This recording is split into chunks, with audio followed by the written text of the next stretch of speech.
Dacă în ultimul an nu ai trăit sub o piatră, probabil ai auzit și tu de Matcha. Matcha. Matcha mania. Matcha. Matcha. Go grab matcha. Serios, e peste tot. A devenit peste noapte băutura minune a internetului. Detox, focus, energie, viață lungă, toate promise într-o cană. Dar ce bem noi de fapt? Ce e pudra asta verde? De unde vine? E chiar atât de sănătoasă pe când ni se spune? Sau e doar un trend? Ca să aflu răspunsurile, am plecat în Japonia, în Uji, orașul unde matcha nu e doar o băutură, e istorie. Iar acolo am găsit răspunsurile tuturor întrebărilor. Rămâi cu mine și astăzi o să-ți explic ce este matcha. Like and subscribe!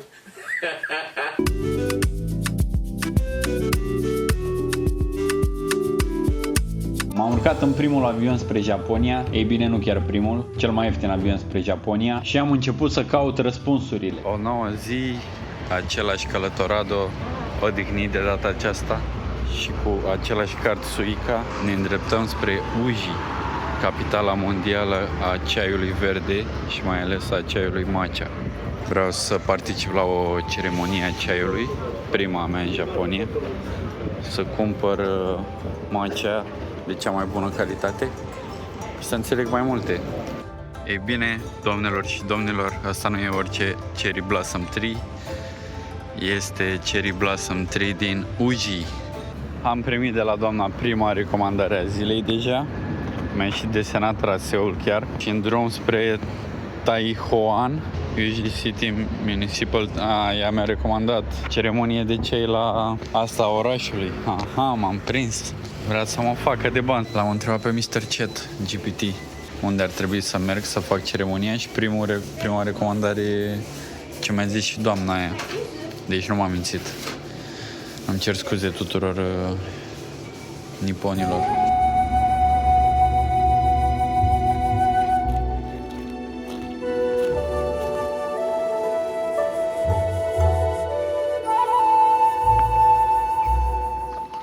Public Tea House, așa, stânga.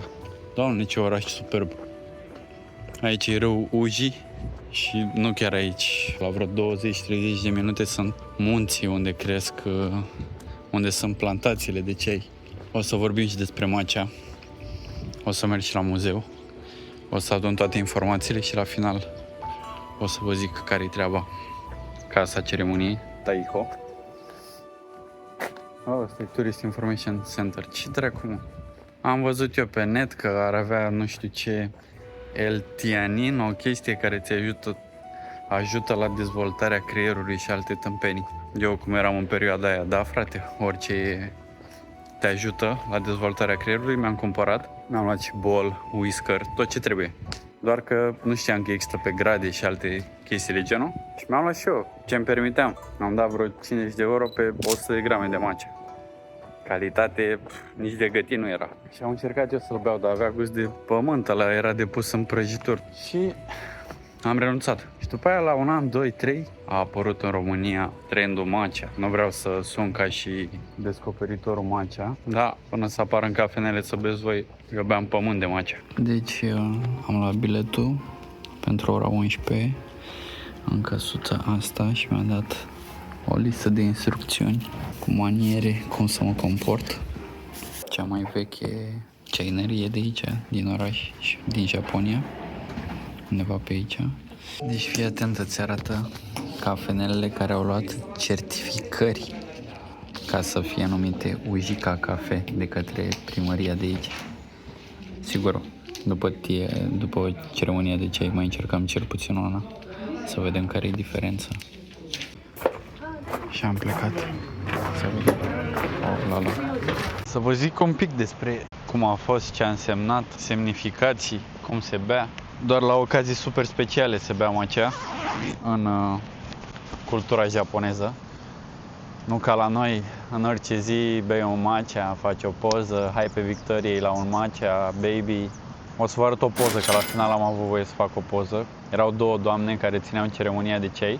În lateralul camerei era un bol cu apă care fierbea și mai întâi îți aduce niște deserturi tradiționale, o bucățică de desert pe care trebuie să o mănânci înainte ca să îți lași o aromă plăcută în gură. Matcha, adevărat, e un pic bitter, puțin pământiu așa, amar. Maestru de ceai e la fel ca maestru de sushi, nu ajungi peste noapte, trebuie să ai, nu ne-ai câți ani de experiență, dar trebuie să ai mulți ani de experiență.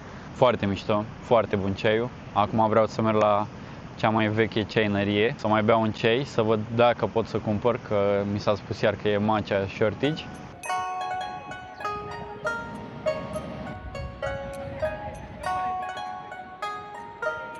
O să mă îndrept spre ceainăria veche de 1100 de ani, să văd dacă pot să-mi iau un bilet la muzeu. Să mergem. Deci, asta e cea mai veche casă de ceai din Japonia. Să vedem dacă pot să cumpăr matcha. Tsuen Chaya Tea House din 1160, Tsuen. Am întrebat dacă pot să cumpăr matcha, mi s-a spus că da și am întrebat dacă pot să-l degust înainte. Au unul foarte, foarte scump și mă gândesc să-l cumpăr pe ăla, dar vreau să-l degust înainte. Să vedem cât costă. Mi-a venit ceaiul și matcha dumplings. După cum am învățat, le mănânc înainte. Să vedem ce gust are ăsta.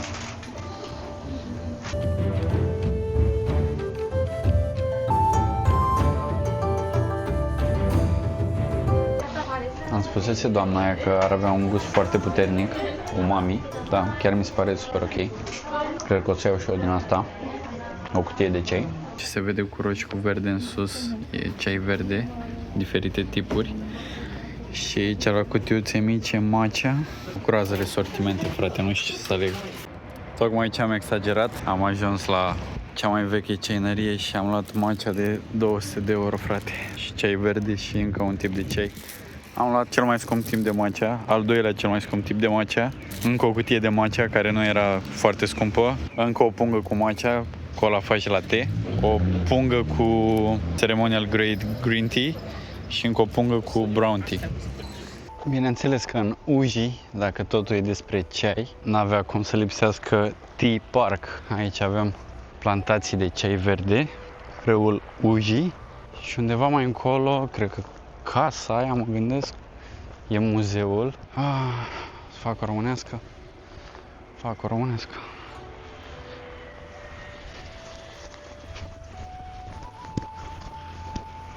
Dacă m-a văzut cineva, nu-s român, sunt machedon. Deci aici avem o plantație publică de ceai. Boscheții ăștia, vedeți, polenizați de albine japoneze. Iar mai în față e o plantație privată de ceai. Și matcha, practic, culeg frunza asta. Asta e ferma privată a cuiva de ceai. Dar pare ceva mai modern versus tradițional aici. Probabil, vedeți, toate au o înălțime mai mare. Aici n-ai cum să controlezi calitatea. Acum că am terminat cu muzeul ceaiului, pot să vă zic câteva informații interesante despre Uji și despre matcha. Uji sau Suji, îmi pare că gluma asta stătea pe buzele multora dintre voi. Am zis să o zic și eu, că a fost și în capul meu. Dar despre ceai. Ceaiul are o istorie în jur de 1000 de ani aici în Japonia. A fost adus din, ați ghicit, din China. Doar că aici a fost perfecționat, n-a fost lăsat la nivel de frunză verde. Multe tipuri de ceai aici în Uji. Ai odată altitudinea, solul perfect și temperatura ca să ai cea mai de calitate frunză sau recoltă. Acum matcha, nu mai știu, parcă acum 600 de ani a apărut și era băută doar de nobilime, șoguni, regi, politicieni, samurai. Pentru tianina aia, substanța aia care te relaxează și îți dă focus, era folosită de samurai înainte de lupte. Cred că de-aia avem noi pasiunea ca oameni, ca în prezent lucrurile care înainte ne erau interzise sau nu aveam acces la ele și în prezent poți să le ai, să fii disperat să le ai. Precum ceaiul matcha. Matcha cumva e o tehnologie destul de veche. Acum cel mai fiță e Sincha, care e tot așa un ceai verde, doar că modul de uscare și preparare e diferit. Da, și concluzia ar fi că în Japonia ceaiul e mai mult decât o băutură. E istorie, prietenie, spiritualitate, mai multe lucruri se combină într-o ceremonie a ceaiului. Acum, clar nu le-am înțeles eu după ce am făcut o ceremonie și am băut niște matcha, dar pe lângă gustul bun și starea de bine pe care ți-o dă, e o întreagă cultură în spate și poți să găsești mai multe informații dacă ești interesat pe YouTube, mult mai bine prezentate decât ce spun eu, după o oră jumate de vizitat un muzeu și 2 băuturi matcha. Dacă vedeți aici, sub umbra asta, sunt frunze de ceai. Și chiar asta explica la muzeu, diferența dintre diferitele tipuri de ceai. Și pentru ceaiul verde există 2 tipuri de cultivare, în aer liber sau cu o protecție deasupra. Astea cu protecție deasupra, din astea obții Sencha, care e cel mai nou ceai, cea mai nouă tehnologie utilizată, verde. E cumva cel mai consumat, Sencha și matcha. La ceaiul verde de tipul ăsta blochezi expunerea la soare și crește nivelul de tianină, care e o enzimă care îți dă senzația aia de relaxare. În schimb, când le lași în aer liber, bate soarele și crește nivelul de antioxidanți. Așa că trebuie să alegi una din 2 când crești ceaiul. Ceva interesant văd că au. Arigato gozaimasu.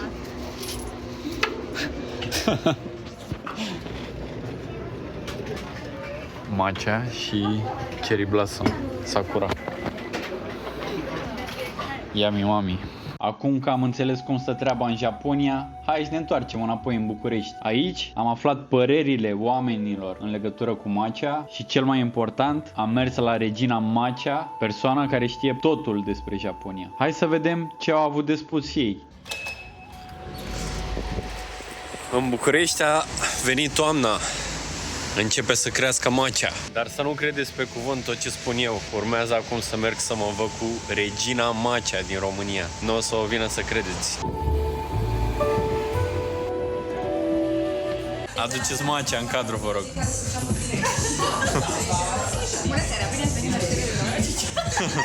Părere 40 de lei pentru o băutură verde. N-am o părere deloc. Este un microtrend, I guess. Performativ sau nu? Performativ. Mergem la Barton și bem matcha la 60 de lei. Da, nu știu, n-am băut niciodată matcha, n-aș da niciodată 40 de lei pe matcha. Crezi că e sănătos? Probabil când este cultivat la originea lui în Japonia și făcut în mod organic acolo, probabil este sănătos, fiind un ceai, o plantă. Nu știu cum este făcut aici în București la Cafelite. Părere matcha. Știi că nu sunt fan matcha. Cultura matcha sau cultura Sanax? Eu sincer nu prea înțeleg cultura din prezent pentru că nu sunt fan matcha, dar am băut, este ok. Însă eu nu beau nici cafea, nu beau în general nimic chestii de genul ăsta. Deci e ok ca gust. Culoarea e drăguț. Se pare un trend? Da, e un hype așa, care a apărut dintr-o dată. Nu știu ce se întâmplă. Nici nu știu cum de a ajuns așa și mi se pare că se combină în orice. Outfit-ul matcha, ne-am schimbat că a venit frigul.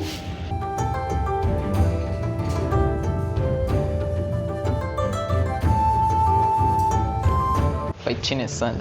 V-am promis că vă arăt pe regina matcha. Am găsit-o după multe căutări. Oamenii ăștia de la Move Outside.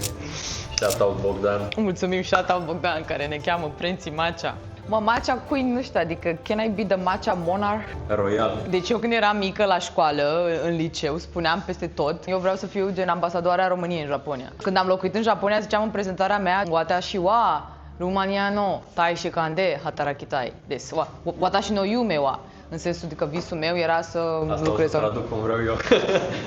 România, ce țară de căcat. Numele meu este Florentina. N-ai filmat până acum? Da. Bună ziua, numele meu este Florentina.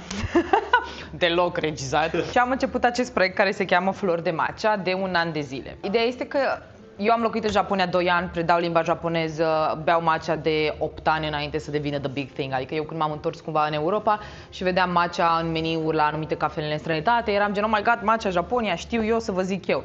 Și postam foarte mult despre asta și oamenii mă întrebau, băi, ce e aia, ce beneficii are, de unde găsesc, de unde cumpăr și așa mai departe. Până m-am enervat acum un an de zile și am început Flori de Matcha, în mare parte pentru a, zic eu, educa, dar pentru mai degrabă a informa oamenii despre ceea ce înseamnă a consuma un matcha de calitate, cum trebuie făcut și, cel mai important, faptul că este un ritual tradițional japonez. Mi se pare că ce a ajuns acum matcha ca TikTok trend este foarte departe de ce înseamnă în Japonia și, având pasiunea aceasta pentru Japonia, mi-am dorit foarte tare să reconectez băutura și ritualul de a bea matcha cu cum se întâmplă tradițional în Japonia, ca să zic așa. Asta a fost foarte bună. Trebuie premiul Nobel acum, da, am schimbat lumea. Dacă poți să ne explici și nouă, ca pentru un copil de 10 ani care întreabă, mami, ce e la matcha? Cel mai important lucru de știut și multă lume nu știe asta, toată lumea îmi spune, da, matcha este ceai verde. Adevărat, dar nu este orice fel de ceai verde. Adică când ne gândim la matcha, nu ne gândim doar sencha, gyokuro. Ce face matcha să fie matcha este faptul că, practic, terenul unde se află ceaiul verde este acoperit cu bambus, și aici sper că Corrado o să pună niște imagini pe așa, este acoperit cu bambus, metoda tradițională, ceea ce face ca planta de ceai verde timp de 20-30 de zile să nu ia contact cu soarele sau în proporție de 90% ia contact cu soarele, ceea ce face ca tot ce e mai bun din ceaiul verde, antioxidanții, catechinele și așa mai departe, să explodeze. Mie îmi place să zic că e un ceai verde pe steroizi matcha. Așa că nu orice pudră de ceai verde este matcha, adică trebuie să treacă prin acest procedeu de shading, se cheamă, apoi frunzele sunt culese cu mâna de obicei, metoda tradițională, și duse unde sunt uscate și aburite, astfel încât pentru a fi pregătite să fie măcinate la morile de piatră. Pentru a face o cutie de 30 de grame de matcha, ia undeva la o oră pe morile acelea tradiționale de piatră, dar așa se face și așa se păstrează gustul de matcha cel mai bine. Pregătim apa acum. Apă trebuie neapărat din surse românești. E potabilă, chiar dacă pare că am pus de la iuvetă. Eu cu gradele sunt big enemy, ca să zic așa, că foarte multe recipiente de fier și așa mai departe poate să aibă grade diferite. Eu zic să verificați. Mie îmi place să verific întotdeauna cumva temperatura apei, ca să fie undeva la 65-70 de grade maxim. Let's play it safe. Pentru că o apă foarte fierbinte tinde să ardă pudra de matcha și să facă să fie foarte bitter. Adică atunci dacă mai beți matcha în oraș și simțiți că e miroase foarte mult a pește sau a seaweed, poate să fie unul din motive pentru că i-au pus apă direct de la expresor, care apă direct de la expresor are undeva la 90 de grade, care face să se activeze tot acest umami deep, pentru că, din nou, matcha vine de pe o insulă, adică e normal să aibă puțin acest gust de climat de insulă, ca să zic așa, dar nu ar trebui să fie ceva care să ne vină să vomităm după ce bem. Deci are o ciudățenie în mână, rotundă, care nu e clar ceașcă de Lavazza sau de 3 în 1. Ce este acest? So Romanian of you. Este un chawan, un bol japonez făcut în prefectura Gifu din Japonia, care momentan acum îl încălzesc pentru a face matcha-ul în el. Ăsta este un extra step, ca să zic așa, din prepararea ritualului de matcha. E bine să încălzești bolul înainte, de aceea și eu recomand cafelelor întotdeauna să țină ceștile în care fac matcha deasupra expresorului, că altfel e experiența atunci când primești o ceașcă caldă și poți să savurezi matcha-ul așa. Japonezilor le pasă de asta, adică asta e chestia așa de details, Japanese details, ca să zic așa. Poți vorbi și cu vrei. Așa. Recomandarea mea este ca bolul să fie întotdeauna uscat atunci când pregătim matcha, pentru că tinde să se lipească pudra de bol. Bun, ce o să facem acum, primul pas, după ce am scos matcha de la... Unde depozităm matcha? Pentru cine are frigider în casă, să-l bagi la frigider. La frigider, exact. O să punem un pic ochiometric cu lingura de bambus chashaku undeva la 2 grame de matcha, 1,7. Eu nu recomand să puneți mai mult pentru că deja este destul de multă cafeină și dacă mai beți cafea sau altceva pe parcursul zilei o să vă luați un intake de cafeină destul de mare. Plus că acum sunt și foarte multe studii care spun că matcha cumva contribuie la absorbția fierului și de asta e bine să nu exagerăm nici cu matcha și să nu-l bem imediat după ce mâncăm. Adică recomandarea mea, dacă vreți înainte să vă treziți sau undeva mai târziu pe parcursul zilei. Sursa, Transmibro sau conform cercetătorilor britanici? Există acum studii care chiar au apărut și persoane care chiar au observat asta, că în urma consumului de matcha, spre exemplu, nu știu, le mai cade părul sau așa. Adică mi se pare că asta e o lecție foarte bună, totul cu echilibru și cu o balanță. Adică să nu mai avem fashion-ul ăsta de câte matcha latte ai băut pe zi. Că poate împiedica absorpția fierului și astfel se poate ajunge la anemie severă. Bei unul, te bucuri de el și mergem mai departe. Nu exagerăm cu nimic. Nu depozităm așa matcha, da? Stați să vă arăt un pic. Dacă mergeți la o cafenea și vedeți că depozitează matcha-ul așa, șansele sunt foarte mari ca acel matcha să nu fie bun. Pentru că recipientul este transparent, ceea ce face ca lumina să oxideze matcha-ul și să-i scadă din calitate și din proprietate. Tot așa, matcha-ul mai este sensibil la umiditate și la căldură, deci tot așa dacă vedeți că se ține matcha-ul aproape de expresor unde este foarte cald sau undeva într-o pungă deschisă la un bar, să știți că calitatea sigur nu o să fie excepțională sau dacă e, păcat de el că se va strica în 2-3 zile, nu mai simți același flavor. Dar asta matcha este este mai sensibil decât o boabele de cafea. Am trecut matcha-ul printr-o sită pentru că matcha-ul natural el are această textură de bulgăraș, de make-up powder și trebuie cumva să o rafinăm, mai că să o facem un pic mai fină ca să putem să o amestecăm cum trebuie cu pămătuful de bambus. Chastenul mi se pare că este cel mai important instrument în prepararea matcha-ului pentru că mi se pare că tot ritualul stă în folosirea acestui pămătuf de bambus. Am aici unul japonez făcut de maestrul Tango Tanimura din Nara și acesta este unul care se găsește peste tot, acestea sunt din China. Cel japonez handmade în general are prețuri destul de mari, adică acesta este undeva la 40-60 de euro, când pe undă ăsta putem să dăm lejer 20 de euro. Bun, aveți mare grijă când mai beți matcha în oraș, uitați-vă cum le arată pămătuful, pentru că dacă arată foarte mucegăit și trecut de vreme, acesta este maro natural, nu e el mucegăit așa, dar în general el trebuie să fie menținut pe un kusenaoshi. Deci el menține pe un kusenaoshi și pe acesta cumva se usucă mai repede și se păstrează forma ca să avem parte de el de mai mult timp. Foarte multe cafenele folosesc undă ăsta la 2 săptămâni și la aruncă, ceea ce face waste-ul să fie destul de mare. Acum o să facem practic un shot de matcha. Recomandarea mea este de sus în jos, pentru că altfel se amestecă matcha-ul cu apa, se dizolvă de fapt și de drept. Sunt două școli de ceremonie a ceaiului în Japonia, una care spune că mișcarea trebuie să vină din încheietură, una din umăr. Din umăr e ceva de genul ăsta, poate ați mai văzut oameni în cafenele. Aveți mare grijă dacă mai vedeți oameni că fac așa în cerc, este greșit. Adică eu, nu știu, personal când văd așa ceva oameni că țin matcha așa și bine ați venit la mine în bucătărie și așa, nu se amestecă la fel și mi se pare așa că nu te bucuri de ritual. Trebuie doar să facem de câteva ori de sus în jos și mișcarea trebuie doar să fie rapidă, adică noi nu trebuie să apăsăm foarte tare. Și deja vedeți ce culoare vibrantă este. Tot așa, în tradiția japoneză, cumva, tu poți să faci un cerc cu pămătuful pentru a sparge bulele mari care s-au format acolo, făcând litera No din alfabetul japonez. Și apoi, practic, doar scuturi puțin și este gata. Vedeți cât de silky este și cât de vibrant este verdele. Da. Avem gratis și la Năvodari. Un șat de matcha. Șat de matcha. Așa. Cât apă ai pus? În jur de 30 de ml. Eu fac foarte ochiometric, ca să zic așa. 30-35 de ml, cât să poți să bei din el 3-4 guri. Cam așa e ideal. Și apoi poți să pui lapte cât îți place ție. Că recomandarea mea 200-250 de ml de lapte, nu atât de mult. Nu credeam că Regina Matcha ne recomandă lapte în matcha. Noi încă suntem un popor care suntem obișnuiți cu gustul de ceai verde, pentru că încă îl asociem, nu știu, ceaiul cu boala, faptul că este mai amar, e mai bitter și așa mai departe. Deci pot să înțeleg persoanele care au nevoie de puțin lapte, că cam așa e și cu cafeaua, adică eu câteodată chiar nu pot să beau espresso că e prea tare. Și șatul de matcha, adică în timp, că cât te obișnuiești să bei mai mult matcha pur, cred că cu atât te obișnuiești și să te bucuri de el. Dar până una alta folosiți lapte alternativ, nu folosiți laptele de vacă, e o enzimă în laptele de vacă care combinat cu ceaiul verde face să nu se absorbă atât de bine, să vă baloneze și așa mai departe. Deci recomand, nu știu, lapte de ovăz, mentora mea din Belgia face lapte de caju în casă, care este excepțional. Sau să fie și zile în care vă challenge-uiți și îl beți așa pur. O să vedeți, o să vă obișnuiți cu gustul lui. Matcha ceremonial este doar o strategie de marketing. Asta e ceva care aș vrea să știe toată lumea. A fost un termen brevedat în America de cineva care a vrut să vândă matcha mai scump. Și cum să vândă matcha-ul mai scump? Hai să-l numim ceremonial.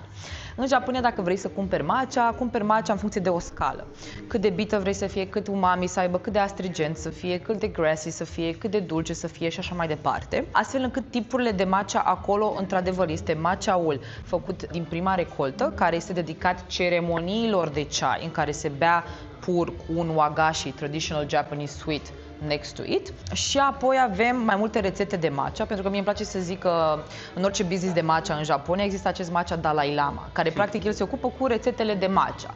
Recolta în anul ăsta are gustul ăsta. Cum poți să o combini cu prima recoltă, a doua recoltă, ca să creezi un alt fel de body, un alt fel de tasting note la matcha. De exemplu, eu am pe stoc 4 tipuri de matcha diferite, ambele foarte bune, atât de băut pur cât și cu lapte, dar la care niciunul nu-i zic ceremonial.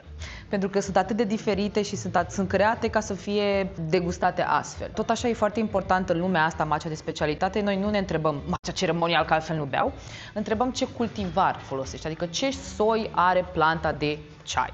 Aici, spre exemplu, avem un matcha din Kagoshima, Japonia, foarte importantă și zona, și este cultivarul Okumidori, descoperit recent undeva în 1970, care este natural mai bitter și mai nati, ca soi de plantă de ceai verde. Vreți să beți matcha?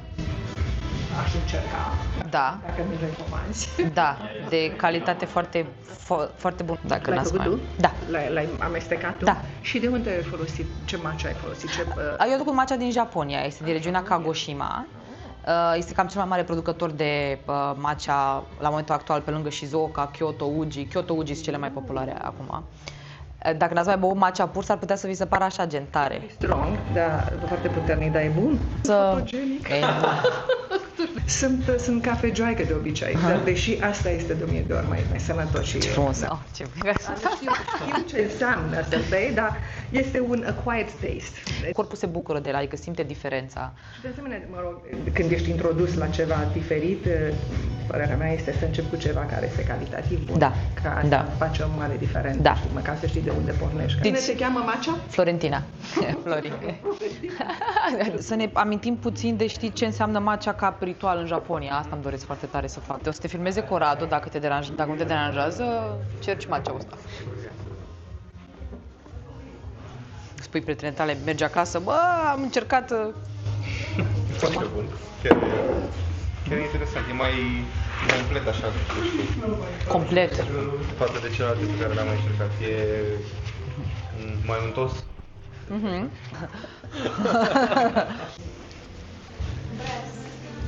Because you drink coffee more, right? You're a coffee fan. It's not so grassy as I would expect. It's a good thing, starting with the... It's silky. That's exactly how a good matcha is supposed to be, silky.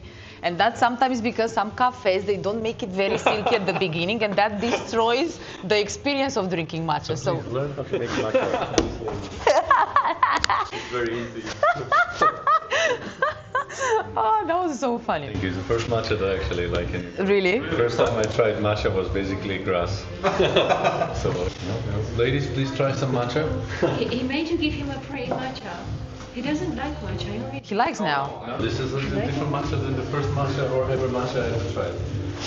Yes. For me, it smells too much cow. Is it normal milk? No. It's oat. Because you're not supposed to do it with cow, so it's a bit funny you smell cow. Coming from. I love that you're smelling it a bit like if it's poison. It's actually nice. Yeah? Bitter, but Change your opinion about matcha. We always like very negative about matcha, and this is I always keep it in this pouch and I keep it in the fridge to maintain its flavor for long. How long does it last once you open?